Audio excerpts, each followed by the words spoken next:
Hi, and welcome to the latest edition of our Seafood News Weekly video, brought to you by Foreign Trade Data.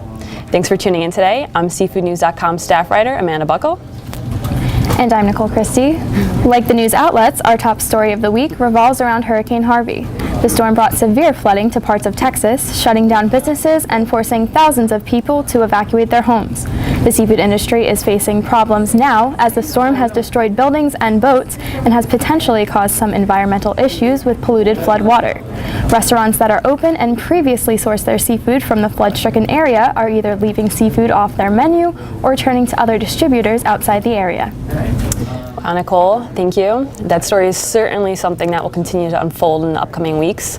It's also something that we saw in 2005 when Hurricane Katrina hit Louisiana. 33% of Louisiana's wholesale and food retail dealers were located in the area where Katrina made landfall.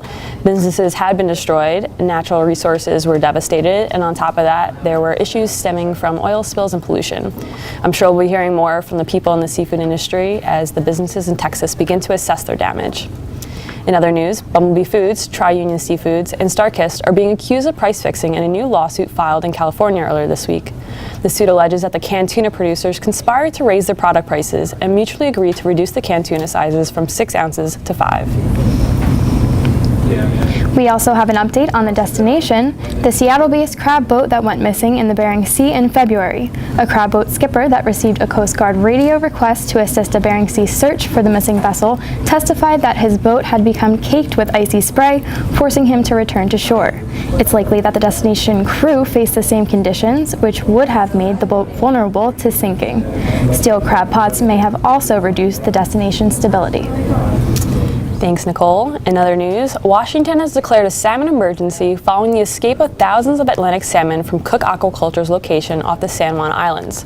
The pen collapse has sparked a wave of protests and calls to end the farming of Atlantics in the Northwest. Washington senators and representatives have penned a letter to NOAA and the U.S. Army Corps of Engineers urging them to address the impacts of the farmed Atlantic salmon, stop all permits for new net pens, and review the integrity and operations of existing net pens. Thanks, Amanda. In our final story of the day, the National Fisheries Institute has lost its lawsuit which opposes the Seafood Import Monitoring Program, a traceability rule. The rule goes into effect in January and will require tuna, grouper, swordfish, red snapper, and blue crab importers to provide specific information before the seafood can enter the U.S. Thanks, Nicole. That wraps up our show for today. Thanks for watching, and be sure to head over to seafoodnews.com or visit the Seafood tab in Comtel for a comprehensive look at the latest market and industry news. This video is sponsored by Urner Barry's Foreign Trade Data, your inside look into each and every frozen waterborne shipment of seafood entering the United States. Get access to trade alerts, customs and census data, warning letters, insiders reports, and all the information you will need pertaining to and importing and exporting seafood.